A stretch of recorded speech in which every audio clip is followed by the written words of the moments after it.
త్రికరణ శుద్ధిగా పనిచేసుకుంటూ వెళ్తుంటే అవార్డులు వాటంతట అవే వెతుక్కుంటూ వస్తాయని నమ్ముతారు megastar Chiranjeevi.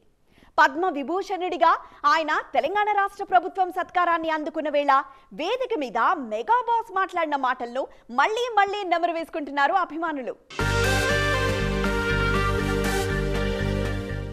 Boss where is the party అని ప్రత్యేకించి ఎవరూ అడగక్కర్లేకుండా తన సక్సెస్ తో సత్కారాలతో అభిమానుల కడుపు నింపేలా ఆనందం పంచుతున్నారు మెగాస్టార్ చిరంజీవి.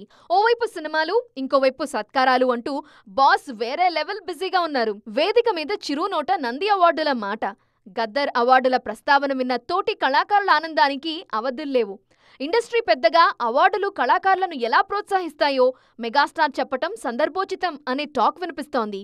పద్మ విభూషణుడి గౌరవాన్ని పొందిన చిరు అదే ఉత్సాహంతో విశ్వంభర సినిమా కోసం చేసిన కసరత్తులను గుర్తు చేసుకుంటున్నారు అభిమానులు. నిర్విరామంగా ప్రశంసలు అందుతూనే ఉన్నా తన బాధ్యతను, విశ్వంభర కోసం చేయాల్సిన కృషిని మర్చిపోలేదు మా బాస్ అంటున్నారు. మెగా హ్యాపీ డేస్ ని చూస్తుంటే పండుగ ముందే వచ్చినట్టుందని ఉప్పొంగిపోతున్నారు. వశిష్ఠ దర్శకత్వంలో చిరంజీవి నటిస్తున్న విశ్వంభర వచ్చే ఏడాది సంక్రాంతికి సెట్స్ మీదకి రానుంది.